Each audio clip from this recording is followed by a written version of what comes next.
Olá, tudo bom? Vamos a mais um vlog do professor. Eu sou o professor Luiz Gustavo e hoje vamos falar de uma coisa muito discutida em muitos lugares, em muitos grupos: Decálogo de Lenin. Mas será que foi o Lenin que escreveu?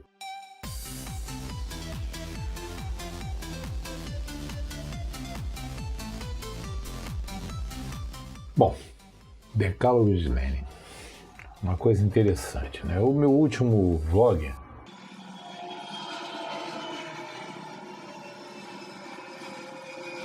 eu falei sobre questão de comportamentos, sobre questão de posturas, sobre uma série de coisas que nos remetem à questão de comportamentos que nós temos hoje na maioria dos nossos revolucionários. E as pessoas tomam, esse Decálogo de Lenin como sendo a coisa mais fantástica, escrita pelo líder da Revolução Russa. Só que cá para nós, Lenin não escreveu isso. Não existe nenhum documento que comprove que Lenin escreveu isso. Existem alguns sites, inclusive, que desmistifica até algumas dessas citações, dessas 10 citações, como sendo contrária até ao que Lenin fazia na Rússia, lá na época da Revolução. Eu vou ler os 10 do Decálogo. Vou botar óculos, que senão... Corrompa a juventude e dê-lhe liberdade sexual. Infiltre e depois controle todos os veículos de comunicação de massa. Divida a população em grupos antagônicos, incitando-os à discussão sobre assuntos sociais. Destrua a confiança do povo em seus líderes. Fale sempre sobre democracia e em Estado de Direito, mas, tão logo haja oportunidade, assuma o poder sem nenhum escrúpulo. Colabore para o esbanjamento do dinheiro público. Coloque em descrédito a imagem do país, especialmente no exterior, e provoque o pânico e o desassossego na população por meio da inflação. Promova greves, mesmo ilegais, nas indústrias vitais do país. Em todos estes anos nessa indústria vital, esta é a primeira vez que isso me acontece. Promova distúrbios e contribua para que as autoridades constituídas não as coíbam. Contribua para a derrocada dos valores morais, da honestidade e da crença nas promessas dos governantes. Nossos parlamentares infiltrados nos partidos democráticos devem acusar os não comunistas, obrigando-os sem pena de expô-lo ao ridículo, a votar somente no que for de interesse da causa socialista. Procure catalogar todo aquele que possuam armas de fogo para que elas sejam confiscadas no momento oportuno, tornando impossível qualquer resistência à causa. Bacana, né? Bonito. Agora eu vou ler uma outra coisa aqui para vocês. Corrompa os jovens, afaste-os da religião, faça com que se interessem por sexo, torne-os superficiais, destrua sua robustez, controle todos os meios de publicidade e assim mantenha as mentes das pessoas desligadas do governo e da religião, torne-os interessados em sexo, livro, peças e outras trivialidades. Divida as pessoas em grupos hostis ao constantemente insistir em assuntos controversos sem importância. Destrua a fé das pessoas nos seus líderes naturais ao ridicularizá-los e desprezá-los. Sempre pregue uma democracia verdadeira, mas tome o poder o mais rápido possível e impiedosamente possível. Ao encorajar a extravagância governamental, destrua sua reputação, produza pavor de inflação com aumento de preços e descontentamento geral. Fomente greves desnecessárias em indústrias vitais, incentive a desordem civil, alimente uma atitude leve do governo contra essas desordens. Através de argumentos capciosos, cause a ruptura das antigas virtudes morais, honestidade, sobriedade, continência, fé na palavra empenhada, robustez. Faça sob algum pretexto com que todas as armas sejam registradas com o objetivo de confiscá-las e deixar a população indefesa. Interessante, né? Bonito. Sabe o que eu acabei de ler para vocês? Um documento apócrifo, supostamente soviético, difundido nos Estados Unidos, lá no começo da Guerra Fria, intitulado Rules for Revolution, Regras para a Revolução. E aí a gente para pensar nas seguintes questões. 1. Se por um acaso eu quero ter base para as pessoas acreditarem em algo que eu estou falando, eu tenho que dar uma base consistente. Eu tenho que falar de uma coisa em que eu tenha consciência do que eu estou falando, do que esta coisa tenha substância, base, sustentação. Se eu estou falando de alguma coisa que incita o socialismo ou comunismo, nada melhor do que usar o nome de uma pessoa conhecida. Se eu quero falar de futebol, Pelé, né? Se eu quero falar de música, Roberto Carlos. Só estou citando o rei, viu, gente? Eu sou monarquista. Se eu quero falar de revolução socialista, Lenin. E aí tem uma questão que a gente para pensar. Sem querer me matar, por favor, vamos colocar as coisas nas suas devidas medidas e dimensões. Lenin, quando assume o poder, cara, a Rússia estava uma zona. Ela tinha acabado de passar por uma revolução. Não se esqueçam que os caras, dentro mesmo, tiveram que lutar entre si. Os bolcheviques e os mencheviques tiveram que bater de frente para poder consolidar a coisa. E depois, você ainda teve que fazer todo um processo de reerguimento da nação, um processo de consolidação das coisas dentro da Rússia. Será que Lenin estava tão preocupado assim em escrever essas coisas? Por que eu falei isso? Porque muitas das vezes as pessoas criticam Dom Pedro I.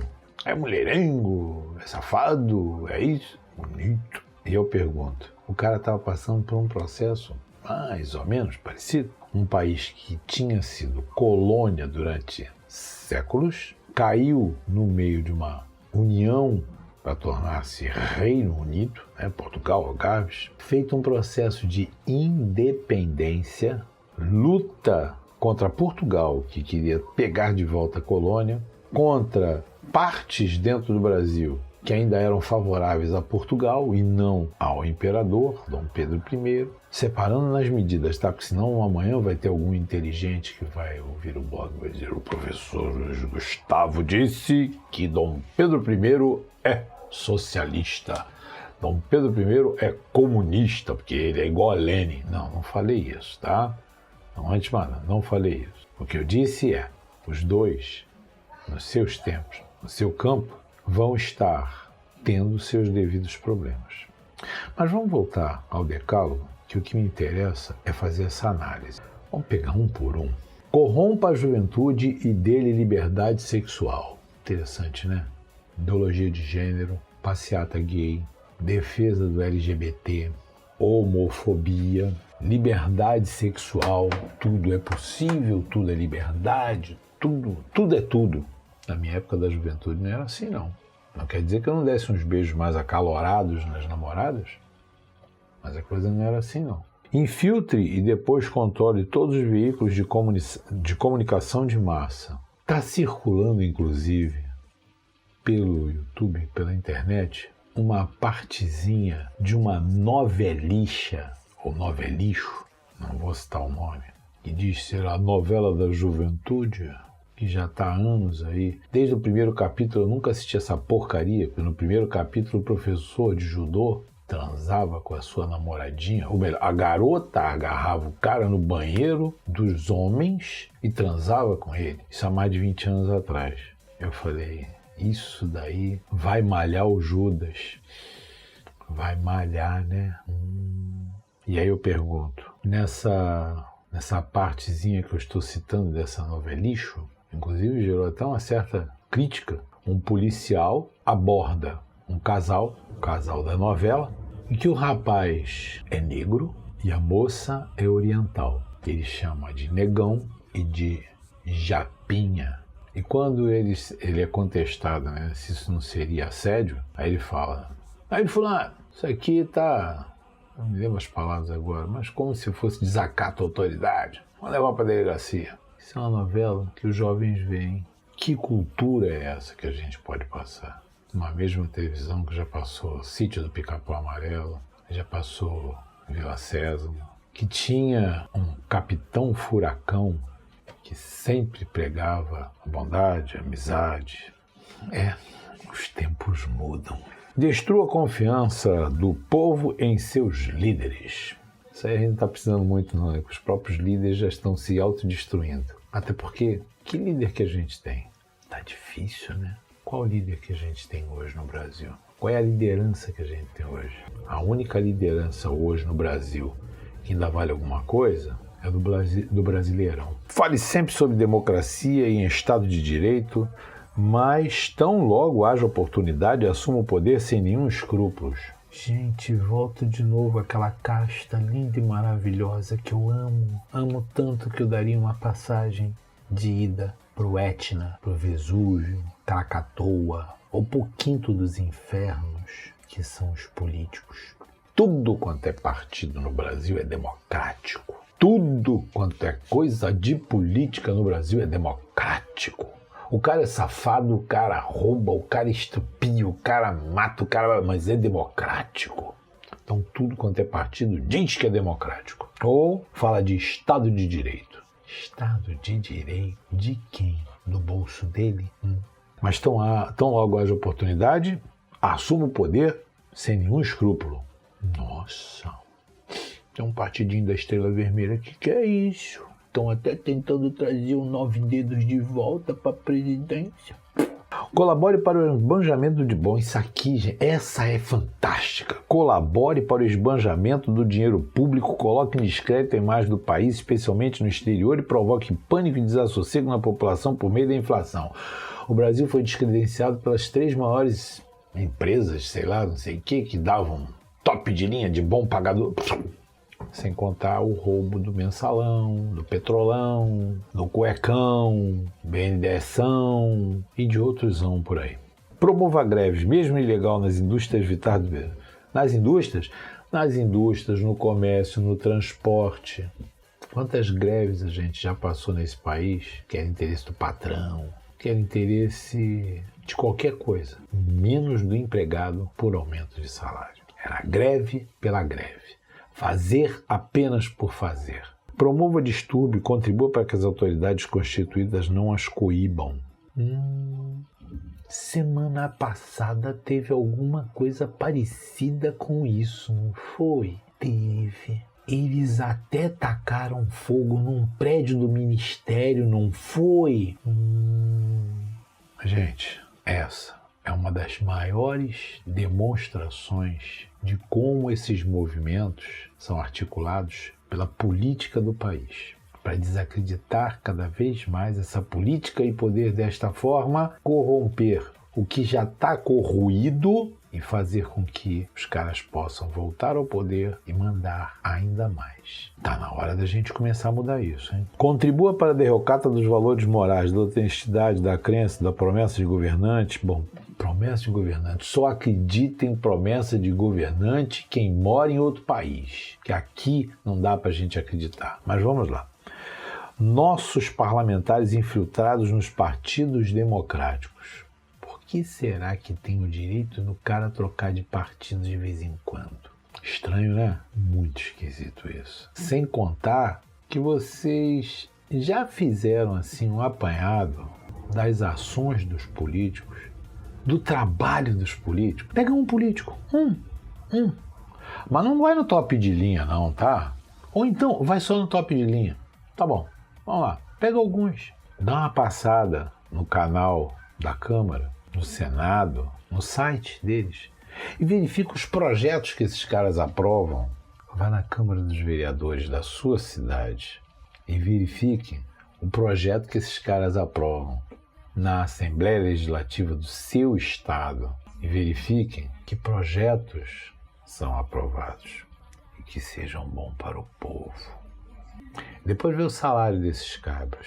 Então, nossos parlamentares infiltrados no Partido Democrático devem acusar os não comunistas. Olha só como é que a coisa é tão idiota, tão imbecil, tão ignorante, tão sui generis.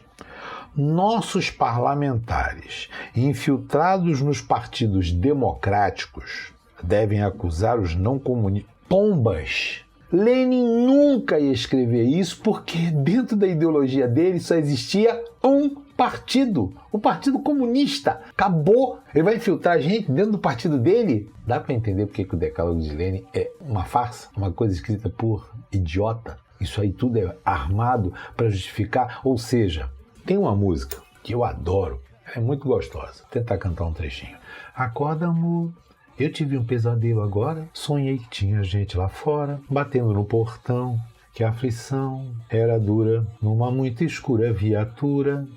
Essa música foi feita por um camarada, assinado Zezinho da Adelaide. Sabe por quê? Essa música foi feita na época do governo militar. Sabe quem fez? Chico Buarque. E as músicas do Chico Buarque sempre eram censuradas. E ele queria colocar uma música de impacto, gostosa, sei que, e ele criou Zezinho da Adelaide lá. Quando ele levou a música, essa é a história que me contaram dessa música. Quando ele levou a música, o censor na mesma hora, Chico Buarque, não, reprovado. Aí ele pagou o cara, pro cara dar o nome, e a música foi aprovada. Então é aquela coisa, se eu quero aprovar uma porcaria dessa, eu boto o nome de Lenin.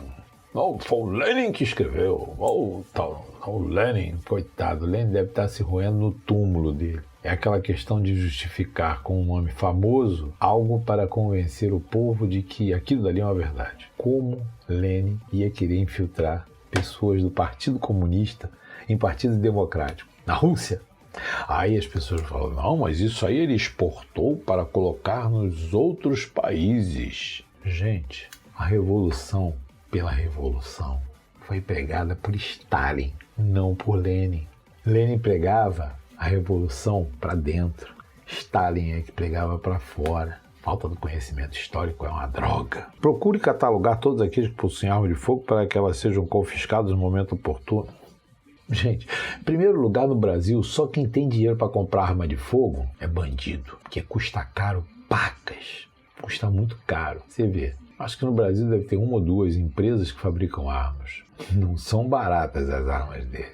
E aí você vai procurar armas importadas, mais caras ainda. Então, o que a gente queria mostrar hoje nesse decálogo é que, na verdade, ele não tem nada de Lenin. Ele não tem nada de decálogo. Ele simplesmente é uma justificativa para esses partidos de esquerda que nós temos, essas porcarias de esquerda, tentarem justificar a sua consolidação no poder, tentarem justificar o seu mando, tentarem justificar o não perder a boquinha para continuar roubando o dinheiro do povo. Porque nisso eles são bons demais. Bonito. Mas enquanto a gente puder ter voz para falar, a gente está aqui. Fazendo o quê? O que eu sempre digo, lutando por um Brasil real. Gente, se gostou, dá um like aí embaixo, dá um ok, se inscreve no canal e até a próxima, se Deus assim deixar.